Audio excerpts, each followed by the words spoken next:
Hello, everybody. Great to see you, and thanks for joining us here at the Union of BC Municipalities. Had a great series of meetings with local governments from across the province. My colleagues did as well.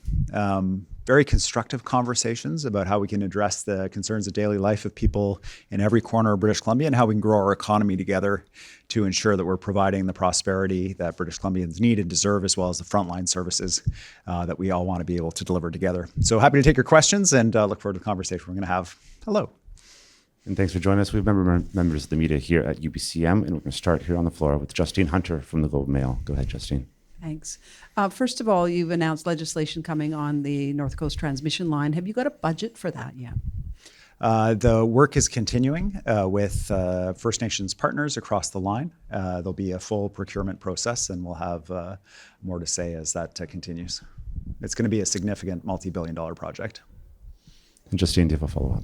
And have you got a commitment from Ottawa to pitch in on that? Well, the piece that I was grateful to see was two parts. One is that the Red Chris mine, that is dependent in part on the expansion of electrification to the northwest through the transmission line, was on the major projects list. The other was that the region of and the North Coast Critical Conservation Corridor was on the major projects office list of projects to work on. So two signs of commitment from the federal government. Raised this project directly with Dom LeBlanc, also with the finance minister and with the prime minister. They understand the project. They understand the nation building aspects of it. And I'm hopeful for support from them on it. Our next question will come from Alec Lazenby from the Vancouver Sun. Go ahead, Alec. Hi, Premier. On the legislation on the North Coast transmission line, can you provide any more details about what the legislation will do, specifically how it'll help that project get shepherded through? Any more details at this point? Sure, Alec. There's lots of aspects of this project that'll be pretty unique. One of the conversations we're having is about share of ownership in the transmission line on the part of First Nations. And that's not something that we can currently do under existing legislation. So that's an example of the kind of things that we're looking at in terms of delivering this, but also we know that we need to deliver this quickly. This is a $30 billion capital opportunity in the Northwest with mines that'll produce billions of dollars annually for the provincial and national economies. And we're really excited about it, and we want to move quickly to make sure we realize it. And a follow-up, Alec. Yes, and on the 100 beds that are coming in Prince George and Surrey, I assume that'll be a second facility in Surrey that you're looking at. But what timeline can we expect these facilities to be up and running? Well, we feel a huge urgency around the need for this kind of care for people, to expand beds both in the north, in the Lower Mainland, on the island, and in the interior. We're going to ensure that we're opening beds everywhere across the province. We'd like people to be able to receive this kind of care that they need close to home where family and friends can support. And so the work's going to continue. Our goal is to identify sites that have buildings that are appropriate for delivering this care so that we can get them open quickly rather than having to build from scratch. That's why we started with correctional centers that had space. The sites in Surrey and Prince George that we're advancing have buildings that are appropriate on site. And that's what we're going to continue to look for in other regions as well. Our next question will come from Rob Buffum from CTV News. Go ahead, Rob. Hi, Premier. You mentioned in your speech that there are two changes to the Heritage Conservation Act that will be made to the, to that legislation. What are those changes? What's the gist of them? Well, there's two sets. One is we've heard feedback from local governments about a number of technical aspects of the bill that they would like us to address. We're already incorporating those into the bill. I'm happy to have the Ministry of Forests share some of that with you directly. But the other set is, we've heard from local governments, we'd like more time with this. We'd like more time to provide feedback to you about how this is going to look in our communities and how it's going to work or not work. And so we're expecting that they'll provide additional feedback to us over this extended period, and we'll make sure to incorporate that as well. And Rob, do you have a follow-up question? My understanding is in terms of public safety, the announcement today of the 2 involuntary bed locations is new. There was about 60 politicians, primarily mayors and councillors, on the front steps of the ledge earlier this week who said they've had enough talk. They want more action on public safety, and that's been a dominant theme here this week. What do you say to critics who say they're, notwithstanding today's announcement, there's not enough movement on public safety? Well, I understand the impatience. I'm proud of the fact that we're seeing the largest drop in crime rates in British Columbia of anywhere in Canada, 11%. But simultaneously, I'm concerned about the reality that people don't feel safe in the community when they see people who are really openly struggling with mental health and addiction, or where there's repeat property crime being committed against local businesses that are causing them to threaten to close their doors. That's why we're pushing hard with the federal government. We expect to see major changes in the fall in terms of legislation from the federal government around bail reform, but also we know we've got a part to play here in the province. And so identifying sites with facilities that we can open quickly to provide support and care for people who are unable or unwilling to help themselves, struggling with mental health, addiction, and brain injury. This has been the focus of our work with Dr. Vigo, and it's really hitting the ground now, and I'm very excited about where we're going. It's going to provide a big quality of life improvement for people who are really struggling in our streets, but also for the broader community. Next, we have Shannon Waters from the Narwhal. Hi, Premier. I also wanted to ask about the North Coast transmission line. You've already passed a piece of legislation aimed at helping it move quickly, exempting it from environmental assessment. When your energy minister mentioned this legislation on Wednesday, he said that the legislation would ensure that the North Coast transmission line doesn't just depend on the vagaries of private sector interests. Can you tell us a bit about what that means in terms of legislation? Yeah, so typically when you're talking about a major expansion of transmission like this, you would require that industry champion that and commit to that before you begin construction. In this case, industry will not commit to investment unless the transmission line is there. And so this enables us to begin construction to deliver the electricity that will enable the economic investment, rather than historically, we used to say, okay, well, you're interested in building in BC, send your application into BC Hydro, pay this amount of money up front, and then, in 5 years, we'll deliver your transmission line, hopefully 5 years, and then you'll be able to get to work. That's just not working anymore, and it's not the speed that we can work at. We need to ensure that we're delivering faster. Do you have a follow-up, Shannon?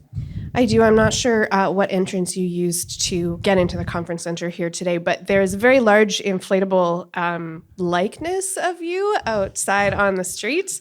You have your arms around what look like two smokestacks. One has LNG, one has oil on it. And then there's text that runs along the bottom that says, Eby, invest in people, not pipelines. And I was wondering what your thoughts are on that protest going on outside. Well, I was at Climate Week in New York this past week, talking with clean tech investors, advocating for a low carbon future, not just for British Columbia, but for all of Canada. And I value the opinions of all British Columbians. People want us to work faster to drive down carbon pollution. They want us to ensure that low carbon future, and I'm committed to that too. That's part of what our North Coast Transmission Line project's all about. And I'll certainly acknowledge there's a creative and interesting likeness. Our next question will come from Fran Yanor from the Northern Bee. Go ahead, Fran. Okay, thank you. Thank you, Premier. Well, certainly your Prince George announcement will be celebrated up in the north today. I'm wondering if the Oliver correction will follow. But that's not my question. Talking to mayors, you mentioned it today about property crime. I'm wondering, because in talking with previous Attorney General, there is bail reform policy that your current Attorney General could put forward that would that would encourage prosecutors to prosecute, to charge in terms of prolific offender property violations. Are you considering that? Yeah, we're always welcome to suggestions about how to improve our direction for Crown prosecutors. And I know the Attorney General is very interested in that as well. We have what we think is one of the strictest and most aggressive Crown Council policies in Canada on repeat offenders. But suggestions are welcome. We are operating within a larger framework that directs courts and prosecutors to treat repeat offenders, particularly with the least restrictive means, which often means release back into the community from the perspective of provincial court judges and superior court judges. And so this is the framework that we need to be changed to enable changes to our Crown Council Crown Council guidance as well. Your follow-up, Fran. Yeah, different question. This is on the Heritage Act and your forest minister. There's a couple of mayors that are calling on you to fire your forest minister for essentially calling, well, I'll just read their words. Minister of Forest did the unthinkable, called an elected local government councillor and president of the Union of BC municipalities. A lawyer in her role as president, she speaks as a collective voice for BC municipalities. She is providing comments on the Heritage Act. Her comments were accurate and represent the voice of local government, asking for Parma to provide a public apology. Anything short is a slap in the face of local government. Well, look, I've got great confidence in Ravi. He's got an incredibly challenging portfolio. He is meeting with communities across the province that are facing huge pressure because they're forest-dependent communities, and the sector's under huge pressure. In addition, I've asked him to take on this work of reforming our Heritage Conservation Act. It's not working.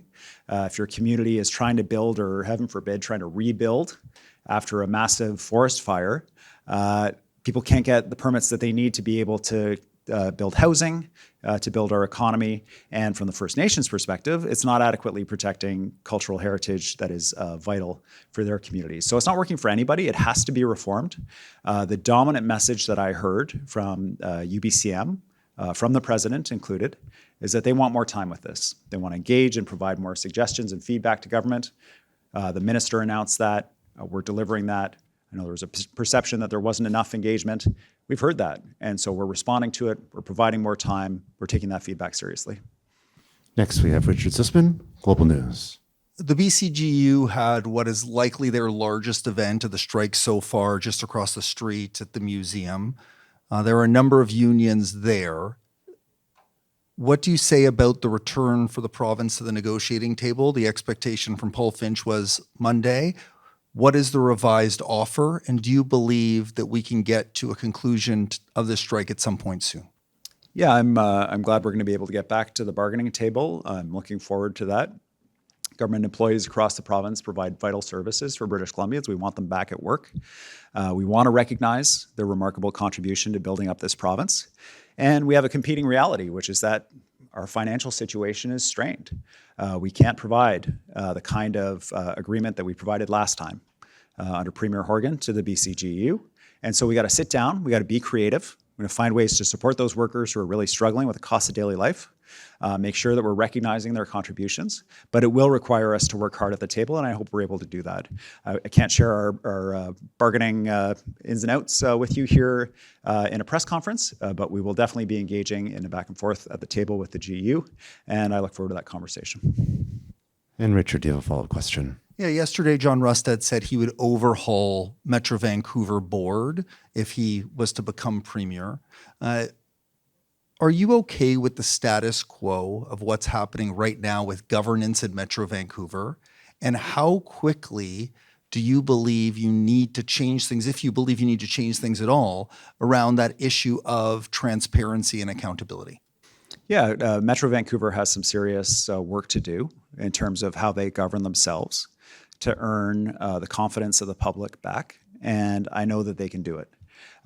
If they are unable to do it, the province will step in and make sure that it happens, and we will ensure that there's accountability around the wastewater treatment plant issue, as well as governance generally at Metro Vancouver. I'll say with respect to Mr. Rustad's suggestion that he will get rid of Metro Vancouver. I look forward to seeing the details of his proposal, as I know local government leaders would as well. The reality is that Metro Vancouver provides some vital services for British Columbians in Metro Vancouver, one of the most populous regions in Canada. And one of the expectations that we all have is transparency and accountability and effective management. And they're not quite there yet, but if they can't get there on their own, then we will help them. Our next question will come from Justin McElroy from CBC News. Go ahead, Justin. Hello, Premier. I can't recall a UBCM with as few spending announcements by a government towards municipalities or different accessings to funds as this one. I've heard from a number of mayors and councillors this week that through the meetings that you've had with them, that you've indicated the breadth of the financial difficulties and the fact that the taps are off. What do you say to towns across this province who are wondering when's the next time that we might be able to get a significant financial ask from the province committed to? Well, It's a bit challenging, frankly, to hear that sort of construction of the conversations that we had with local governments because it's not accurate. The conversations we had with local governments were about major infrastructure investments that we are making in their communities and that we are continuing to make: schools, roads, hospitals, health centers, and we're going to continue to deliver that together. I know there's always another priority. There's always something else that we need to work on together. And there was a message around that. The province is facing serious fiscal challenges, and now is not the time for us to expand that work. Now is the time for us to ensure we're delivering the commitments that we've already made together and to work together to grow the economy so we can do even more. That's the reality that we face. But to suggest that we're not directly involved with local governments in building out the infrastructure that they need is not correct. In fact, we have billions of dollars in commitments that we're working on with local governments right now. Do you have a follow-up question? Sure. So let me to try and construct those conversations a different way, because you talk about infrastructure things and things that are within the BC's capital budget, and I'm talking about the things that the province has done for quite a number of years now in terms of different grants and funds where municipalities apply or are directly given to it, and they're getting the extreme sense that those sorts of opportunities, at least for the short to medium term, will not be there in the way that they have in the past. Is that not accurate? Yeah, absolutely, Justin. So when you're talking about things that we used to fund, for example, with the carbon tax isn't there anymore. So those programs have gone away. I heard about active transportation. This is an example of that kind of thing. We hadn't asked for libraries. Can we increase annual funding and support, or at least grants for libraries in the province? We can't do it right now. It's just not our fiscal reality. And so the message to local governments is, look, we're going to focus on those core things, that core infrastructure that you need to be able to grow and prosper and have successful communities. But we're facing big strains. You won't see expansion in government programming right now. What you're going to see our focus on is growing the economy so that we're able to do those things in the future. And that's what I look forward to doing. Our next question will come from Wolf Deppner from Screen Press. Sorry, Wolf. No worries. Yeah, hi, good afternoon. Thank you for taking my question. Premier, both you and Finance Minister Bailey have acknowledged the financial realities in BC. She said the other day that the current plan to save money won't be bending the curve and that the cupboard is bare. Now, we also just heard that your government is about to renegotiate a BCGEU contract. So can you rule out a scenario whereby union members are going to get a bump in terms of their pay, but then also get a pink slip down the line to help save the provincial budget here? So we have commitments on a couple of fronts here. Our commitment and the finance minister's commitment is, in fact, to bend the curve, to drive down deficits year over year and return to balance over time. There are two parts to that. One is reduction in expenditure in government. We do have an issue where we can reduce waste and reduce administrative costs without affecting frontline services, and in fact, in some cases, deliver frontline services more effectively. We're going to do that, and there are scenarios where that could lead to layoff. The BCGU is running an ad campaign that talks about how we can deliver more effective and more efficient government to pay for some of the commitments that we have. The other piece is to grow our economy, to ensure that we're raising the revenues at a time of record low resource prices, when families are being very careful about their expenditure, to be able to support not just the provincial economy, but those families with high quality, high paying jobs. And Wolf, do you have a follow-up question? Yes, thank you. You may not have had a chance to listen to what Federal Housing Minister Gregor Robertson said this morning. And I want to ask you, what's the point of having a Federal Housing Minister from BC, a former NDP MLA, when BC gets left out on the first 6 announcements with the Canada Build Homes agency? Where is the additional housing on federal-owned lands for BC? And what is your government doing to help get the federal housing minister on board here? Thank you. Yeah, thanks, Wolf. I actually raised this issue directly with the housing minister when I was in Ottawa, and encouraged him to ensure he was placing that Western lens on his decisions that come out of his ministry. He assured me, and I believe him, that this is just the beginning of the work that is going to happen. We have huge opportunities with respect to federal lands here in British Columbia to increase housing in a way that will provide support to local communities. For example, the naval base on Vancouver Island, the Esquimalt base, there is an opportunity to build housing there that would provide housing for service members and staff, take pressure off the roads in the local community, and take pressure off housing on the island. These are the kinds of things that we're bringing forward to the federal government. But I think far more crucially, we have a number of programs that we actually want the federal government to replicate, to borrow, to take, and to use across the country, and to help us expand at home here in British Columbia. And I've been advocating that as well, and I hope that'll be the case in the budget announcements. Our next question will come from Andrew McLeod from the Tyee. Go ahead, Andrew. Hi, Premier. One of the topics here this week was the Cowichan Tribes ruling and the uncertainty people have about what it's going to mean. There was some criticism as well of the province's decision not to, to give the directive to not argue extinguishment. I'm wondering, now you've had a month to reflect on the ruling, how you're feeling about it and how significant you think it's going to be.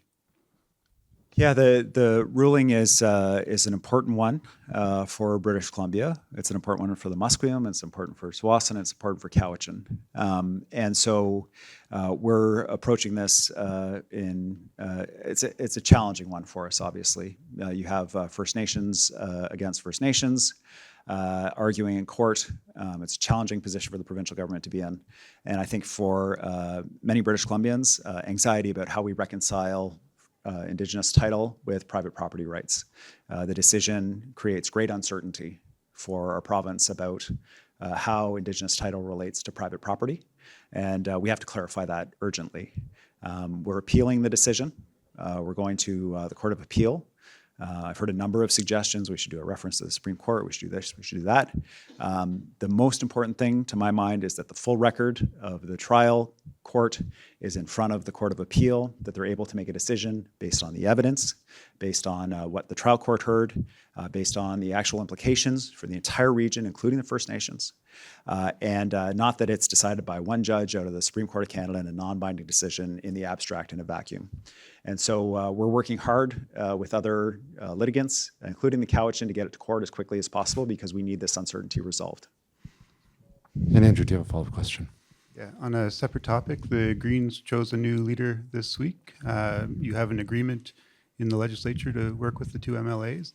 The new leader has been quite critical of you and of that agreement. I'm wondering what her election means for that relationship going forward. And I'll add a second part, if I may. At this point, there are two parties in the legislature who have just 2 seats. I understand there may be a third one soon. Is too low a bar? So 2 questions. One on what the Green leadership means. Okay, thanks. Second, I'll stop repeating. Thanks, Andrew. So with respect to the new Green leader, I had the opportunity to talk to her on the phone, congratulated her on winning her election campaign, and expressed my interest in working with her and with her colleagues in the legislature going forward. I hope she'll take me up on that, and I suspect that she will. We're setting up a time to meet soon. The work that we do with the Green Party, I think, benefits both of us, but more importantly, benefits British Columbians generally, and I hope that that's able to continue. With respect to the ongoing travails of the Conservative Party and the fractionation of that party into multiple different subgroups, what I can say is it'll settle where it settles. For our part, we're staying focused on the priorities of British Columbians. For the Conservatives' part, I don't know quite what they're focused on these days. We're not looking at any change to official party status. We have time for one more question. It's going to come from Mark Page from Black Press. Go ahead, Mark. Yeah, can you just provide some more information about these 2 involuntary care facilities? Like, where exactly are they going to be located? When was this decision made? Was it before this Prince George fire? Was it because of that fire? Are the current facilities full to their capacity? And any sort of timelines involved? Yeah, we've been working for an extended period. This work started with the appointment of Daniel Vigo as special advisor to the Premier. One of the things that Dr. Vigo identified was, and I think it's something that'll be apparent to many British Columbians, there's a growing group of people with serious mental health issues, addiction issues, and brain injury. that renders them incapable to care for themselves or to ask for help. They're suffering in public in our streets and dying in our streets. It's unacceptable to me. It's unacceptable to British Columbians. So he has been working with us on something called an approved home under the Mental Health Act, how we're able to provide care for people on an involuntary basis to stabilize them, so hopefully they can return to complex care in the community going forward, or if not, to care for them for the rest of their lives. And this is not work that happens overnight, but the focus has been on trying to identify communities and sites where there's an existing building, where there are existing facilities that we can use, that our only barrier to opening is hiring the staff that are required. That's why we started in correctional centers, but the work has been happening on identifying sites and communities. And so this has been ongoing for a while, but I would say the fire in Prince George is an example of why we need this kind of work to happen. And Mark, do you have a follow-up question? Yeah, and this is my follow-up. Just wondering if you could reveal what those sites are that you've chosen, and then seeing these protesters outside, and seeing a 25-year-old climate activist, be elected to lead the Green Party. Do you fear that with your recent embrace of LNG, that the NDP might lose support from climate-conscious British Columbians? So just on the first part, I can't provide any details about the sites right now, but we will shortly. On your second question, not at all. I think that British Columbians understand that we are in a transition to a low-carbon future, that we are in a period of extreme threat to our provincial and national economies, and that we have to find a way forward that's not just any project and not just anything that anyone can dream up. Like we're having intense conversations with Alberta about their totally unsupported proposal of a pipeline, a bitumen pipeline across the north.